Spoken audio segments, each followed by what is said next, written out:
Before we start today, I have some pretty exciting news. About a month ago, I was contacted by Tim Wittenborg, who knows his way around a computer, and offered to convert the sound files from the podcast into written transcripts using automatic voice recognition. Obviously, the scripted episodes, like the one you're about to hear, already exist as text, but I realized this was a chance to produce transcripts for the interviews, and that is what Tim did. The results needed quite a bit of editing, so I appealed for help on social media and got a small army of about 20 listeners who were generous enough to offer their time.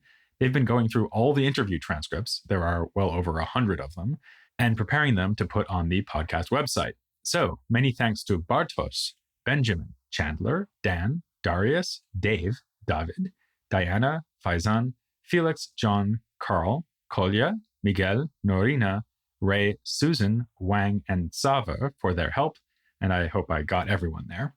Also, thanks to the many wonderful interview guests I've had over the years.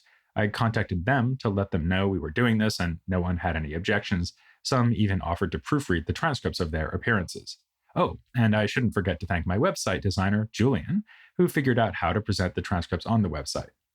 What this means for you is that you can now go to the website, in particular to www.historyofphilosophy.net/transcripts. There's also a button marked transcripts at the bottom of the page to see a list of those interview transcripts that are ready, which should be just about all of them by the time you hear this.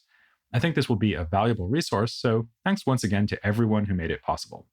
Okay, now on with the show.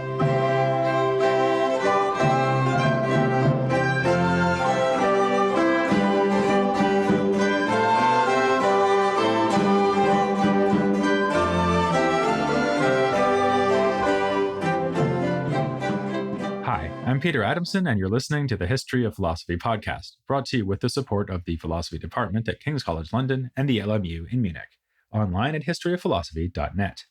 Today's episode, The World's Law, Richard Hooker. When I was learning to drive as a teenager, one of my friends gave me some advice, which has stayed fixed in my memory thanks to his somewhat grandiloquent phrasing. When driving on a 3-lane highway, the middle lane affords one many luxuries.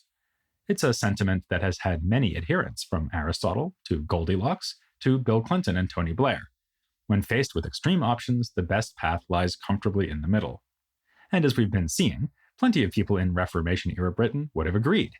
The Puritan firebrands and conservative Catholics stick in the memory, but plenty of others were embracing a more moderate approach to matters of state and religion. Or at least they were presenting themselves as moderate, even if this meant welcoming the execution of people who strayed too far from the middle path. That would apply to a good number of the political thinkers we've been discussing, and indeed to Queen Elizabeth herself. The religious settlement of Elizabethan England was Protestant, yet it retained the church structure and rituals familiar from a time before the Reformation. Similarly, the political settlement involved a hereditary monarchy with royal authority granted by God himself, but also granted significant power to influential advisors and to Parliament. As for the Puritan firebrands, they saw such compromises as, well, compromises. They were failures to embrace fully the lessons of the Reformation. Scripture alone should be the arbiter of religion, and true religion should be used as the litmus test for political legitimacy. We're talking here about men like Thomas Cartwright, who adopted Presbyterianism, in other words, a rejection of the episcopacy, or the hierarchy in the Church of England, and who preferred a mixed constitution over monarchical government. Or Robert Browne, who met Cartwright at Cambridge and in 1582 published his Treatise of Reformation Without Tarrying, which denied all authority over the Church to the sitting monarch. The Queen's power was purely civic in nature, not religious. Instead, religious authority should be arranged in a fashion one is tempted to call democratic. Representatives of the whole Church would choose the ministers. Shockingly, Browne then added, "We give these definitions so general that they may be applied also to the civil state."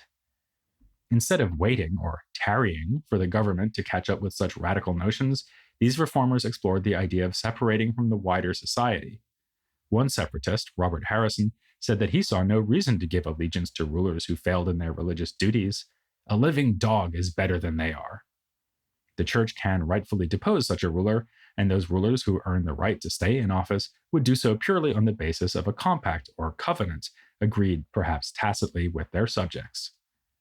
Of course, it would hardly count as a radical proposal nowadays to say that rulers should serve at the pleasure of the ruled. But at the time, this was heady stuff which threatened to destabilize both the state and church of late 16th century England. Who was going to speak up for the middle ground that lay between Presbyterianism and the supposed superstition and theocracy of Catholic tradition? Richard Hooker, that's who. Not only him, of course. He was following the lead of his sometime patron, the long-serving Archbishop of Canterbury, John Whitgift. Whitgift engaged in polemical disputes with the aforementioned Thomas Cartwright, who would also be a chief target of Hooker's major work, The Laws of Ecclesiastical Polity. It was dedicated to Whitgift and approved by him. The first 4 books were published in 1593, but the complete work runs to 8 books, some of them appearing only after his death, which came with period-ending finality in 1600. In his refutation of the Presbyterian views espoused by Cartwright and his allies, Hooker ranges widely over substantive and methodological questions. He touches on everything from the relationship of reason to scripture, to the decorations, music, and clothing to be used in churches, to the nature of political rule. But if you had to distill the whole thing down to one simple message, it would be this: the radical reformers are wrong to try to base everything in scripture, because we often need to use our natural reason as well. This is, according to Hooker, no departure from true godliness, because it was God who gave us rationality, as well as revelation. By the time Hooker published the Laws, he was already an experienced theologian, almost 40 years in age. Born near Exeter in 1554, he studied at Oxford and was a lecturer in Hebrew there. So he gives us yet another example of the merger between Protestant religion and the humanist study of ancient languages.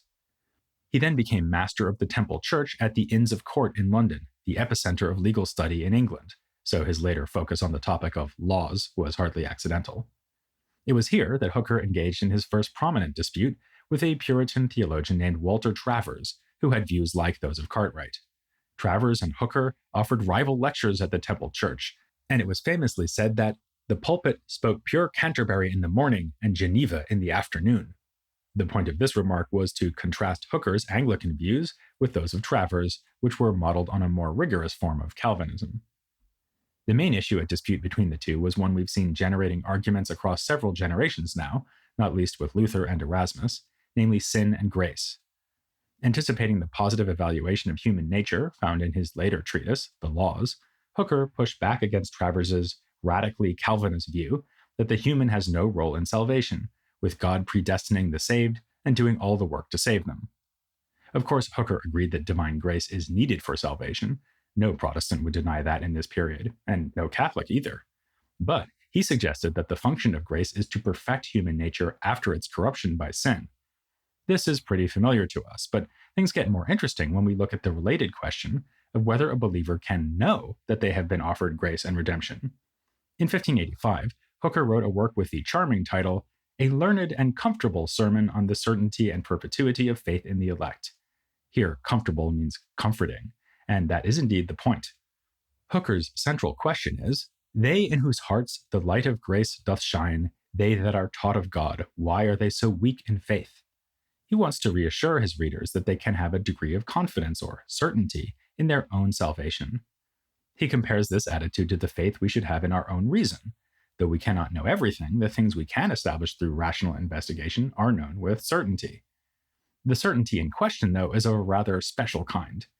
Hooker makes a nice distinction between what we would now call subjective and objective certainty. Imagine you're taking a mathematics test. You're nervous, and you know you have often made mistakes on math tests in the past. So as you write out a slightly tricky proof, though you are pretty confident it's right and you have even double-checked it for mistakes, you wouldn't venture to say that you are 100% sure that it is right. Maybe you wouldn't even bet money on it. But good news, your answer is right, and in itself it is completely certain. It's a mathematical proof after all. Thus the objective certainty of the proof outstrips your limited, subjective feeling of certainty. Now, Hooker wants to apply this to truths of religion. God's bestowal of grace to the faithful is as certain as anything could be. Still, we might feel a lot less certain about it than we do about, say, mathematical proofs or things we believe on the basis of the senses. As Hooker puts it, we have less certainty of evidence concerning things believed than concerning things sensibly or naturally perceived. Of the latter, who doubts at any time? Of the former, at some time, who doesn't? It is acceptable, indeed natural, to doubt in matters of faith, but one should remember that these doubts do not affect the rock-solid certainty of what is believed. Such modesty in belief is, Hooker thinks, a great comfort. Let them beware who challenge to themselves a strength which they have not, lest they lose the comfortable support of that weakness which indeed they have. As you can tell from this, Hooker could strike a calm, even gentle tone, even in rather polemical contexts.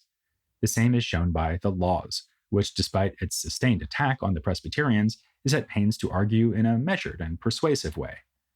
Hooker even suggests that what divides Cartwright and his allies from the Elizabethan consensus view is not, in the end, that big a deal. Surely, as fellow Christians, they can reach some sort of agreement. Toward that end, it would do the Presbyterians good to reflect on how certain they truly are about their dissident opinions. After all, we're not talking about mathematical proofs here, but deep and difficult matters of religion and politics. While Hooker's opponents surely feel that they have good reasons on their side, they can hardly take these reasons to be completely decisive, so it would behoove them to stop making so much fuss. Indeed, Hooker suggests in the preface of the Laws that the Presbyterians should, given the inevitable uncertainty that surrounds the thorny issues at stake, submit publicly to the appointed authorities in those issues. These would, of course, be the Crown and the established church. Instead, as private men, they go around smashing up churches and trying to win the allegiance of common believers whose opinions are easily swayed and, in Hooker's view, hardly worth taking seriously. So here we have an all-purpose argument for conservatism and obedience to authority. Gentle tone or not, it's hard to imagine Puritan readers being persuaded to change their minds, and not only because it's hard to imagine the Puritans changing their minds for any reason. But Hooker's case grows stronger as the work proper begins. He puts his finger on a genuinely weak point in the Presbyterian position, namely their appeal to the principle of Scripture alone. As Catholics like Thomas More had pointed out, this methodology is problematic, if not incoherent. For one thing, Scripture can hardly be the warrant for its own authority, since that would be circular. For another, it clearly does not give us guidance on all matters. As Hooker says, we do not have to consult the Bible to know how to go about picking up a piece of straw. Rather, Scripture tells us what is necessary for our salvation, especially things we would not have been able to work out on our own. It leaves much else undecided, even with regard to religion. Hence the aforementioned discussion of things like church decorations, which for Hooker are, in keeping with the Church of England's view since the time of Henry VIII, indifferent, that is, left to human discretion. They concern only the outward form of the church, whereas salvation is attained through membership in the invisible inward church. As Hooker says, Scripture tells us how to arrive at salvation, but its directions are compatible with traveling along a paved or a gravel road. Furthermore, some guidelines found explicitly in the Bible may not be intended to apply to us. Commandments handed down to the ancient Israelites don't necessarily remain in force now, a point of some political significance, since the Puritans like to refer to the Old Testament as a model for English governance. Rather, God's commands always look to certain goals, and when the goals are no longer relevant, neither are the commands. As these examples show, Hooker believes that Christians needed to do some careful thinking to understand the Bible and its demands, and they also need to work out for themselves other rules to live by. Fortunately, God has provided them with the means to do just that: natural reason. God, Hooker remarks, is nature's author, and her voice merely his instrument. Far from honoring God by denigrating reason and exalting Scripture above it, the Presbyterians were rejecting a precious divine gift. Certainly, the clear verdict of Scripture is always a powerful consideration. Indeed, says Hooker, it would be the most powerful proof of all, having more weight than 1,000 church councils.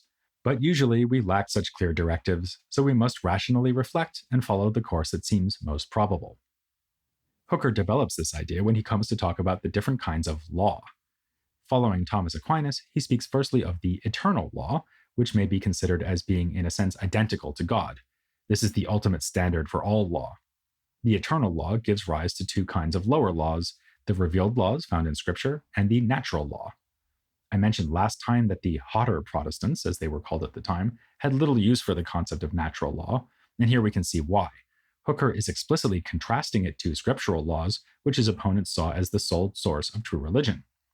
Understanding this full well, Hooker says that the root of the Presbyterian error is a failure to grasp how other kinds of law relate to the eternal law. Of course, Scripture is rooted in that law, but so is the natural law. Furthermore, specific human laws, like the laws of England, are rightly made in accordance with scriptural and natural laws. It's been observed in a recent book by Paul Dominiak that Hooker is here deploying a Platonist theory of participation. Platonists standardly taught that transcendent causes contain their effects. So here, the natural law and even human laws are participations of the eternal law and unfold its commands. We use our power of rationality to discern principles of natural law, for instance, that children should respect their parents, and to forge useful and good laws for running our societies, for instance, that children can come into their inheritance at the age of 18. These are my examples, not Hooker's. Thus, as Dominiak puts it, the law of reason constitutes the rational cognitive participation of human beings in the providential order of the universe. Hooker applies these ideas to the fraught question of political authority by saying that political institutions are, in general, guided by the natural law, and in particular instances, determined by human choice. It's natural for humans to group together in societies to fulfill our basic needs, and then to seek peace and justice within these societies. We do this by appointing certain people to rule over us, to enforce laws and prevent conflict. This has to be achieved artificially and by consent, unlike in the family, where nature itself puts the parents in charge over the children. But unlike many Puritan theorists, Hooker does not think that political life is based purely on consent. Though each individual state is brought into existence through a covenant between ruler and ruled, the general tendency and need to create such covenants is rooted in human nature.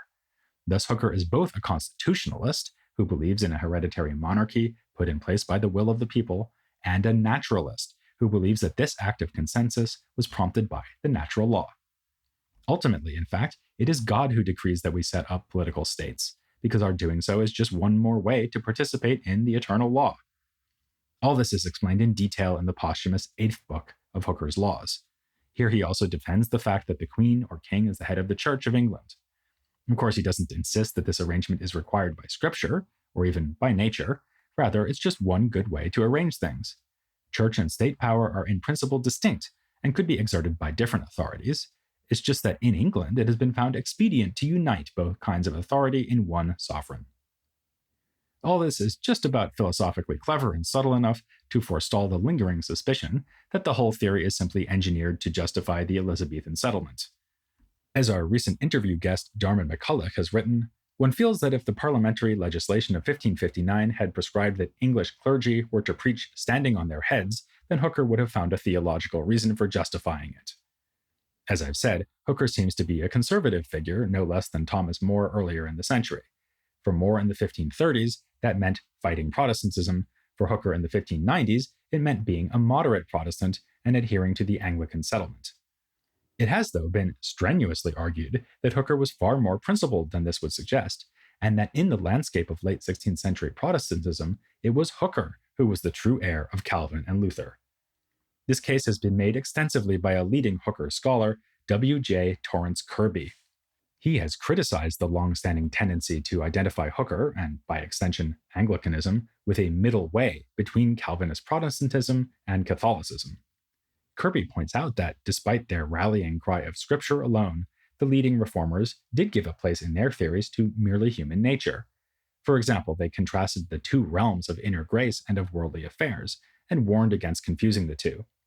So Hooker was just following the lead of Luther and Calvin when he said that political affairs should be governed by the world's law, whereas Puritans like Cartwright insisted on identifying the spiritual with the external. This is why they insisted that no external authority could be recognized who violated the demands of religious life. By contrast, as you'll remember, Luther and Calvin tended to deny that their revolutionary understanding of the spiritual realm should lead to real revolution in the political realm. To take another example, Kirby sees it as being faithful to Calvin when Hooker and Archbishop Whitgift say that the external form of the church is a matter for the wit of man to determine. Kirby also provides ample evidence that Hooker saw himself as being true to the great reformers and not as departing from their teachings. This is all quite convincing, and I'm not going to presume to argue with it. I would point out, though, that Cartwright Brown and the other Puritans were also picking up on themes genuinely present in the writings of the leading reformers, especially Calvin, and they were just as convinced as Hooker that they were adhering to his thought. I think the real problem in late 16th century England is not that one group was being true to Protestantism while another wasn't. It was that Protestantism and its founding authors simply left plenty of room for disagreement. So disagree they did. Shortly before Hooker's death in 1599, he was pilloried in a text called A Christian Letter of Certain English Protestants. It accused him of setting up the natural law as a second and independent source of authority apart from Scripture. Far from supporting the true church, this would undermine its very foundations. In fact, the authors of the letter thought Hooker sounded like a Catholic, writing that he sought to scatter the profane grains of popery. As if that weren't bad enough, they also said he wrote as if he were a, shudder, philosopher. Hooker was one amongst a group of sinister poets, philosophers, rhetoricians, physicians, schoolmen, and whatsoever, and wrote like another Aristotle by a certain metaphysical and cryptical method so as to bring men into a maze. And you have to say that these certain Protestants, who were, as Hooker forewarned, indeed mighty certain in their opinions, had a point. I already mentioned in passing that some of Hooker's argumentative moves repeat those made by defenders of Catholicism, like Thomas More. Back in 1530 or so, a supporter of the papacy might very well have pointed out that, given the uncertainty and difficulty of religious questions, one should follow the established authority, namely the one in Rome. Of course, Hooker was no Catholic. He dismissed the teachings of Rome as mere superstition. Indeed, it would probably be fair to say that he was willing to indulge in arguments like the ones criticized in the letter simply because he didn't take Catholicism seriously as an intellectual or theological threat. For him and most people, it was no longer a live option in late 16th century England, so he did not hesitate to use against the Presbyterians arguments that could, in theory, be used just as well by Catholics. But there is another more principled reason that Hooker's arguments could not be used to support Catholicism. The Pope claimed to exercise universal spiritual authority over all Christians. In contrast, Hooker thought in strictly national terms. His theory leaves a great deal to human discretion and human consent. The form and religion of each state are determined by the people who live under that state. The English thus choose one system, the French another, and so on. In this respect, too, he truly was a defender of the Church of England. As I mentioned, Hooker did us the favor of dying in 1600, which is both memorable and makes him a good figure for rounding off this little series of episodes on religious and political debates in the 16th century. Before leaving the topic, though, it should be noted that those debates are going to carry on well into the 17th century. The signature events of that period in England began when King Charles I and Archbishop William Laud annoyed Parliament by adopting Arminian teachings and straying too close to Catholicism, and then annoyed the Scots by trying to impose English church practices upon them. When this led to war and Charles was forced to recall Parliament to get them to pay for it, he wound up coming into open conflict with them. This led to a civil war and his own execution, and then the rule of Oliver Cromwell before the ultimate restoration of the crown. It was in this context that authors like Thomas Hobbes developed their political theories. As I keep saying, we need to understand the Reformation and its many implications in order to understand early modern philosophy. But of course, religion and politics aren't the only things that philosophers ought to know about when it comes to Reformation-era Britain. There are plenty of other topics awaiting us, including scholastic logic and scientific explorations, where we'll be focusing on theories of eyesight and magnetism. But next, we'll discuss a topic that may be even more attractive: Elizabethan literature. Like the political debates we've been studying, literary works of the 16th century were shaped by the Reformation and the rise of humanism. Of course, the first name that leaps to mind here is Shakespeare, and we'll get to him. But first, we will set the stage by talking about two other historical actors who played important roles in the story: Edmund Spenser and Philip Sidney. That's next time here on The History of Philosophy Without Any Gaps.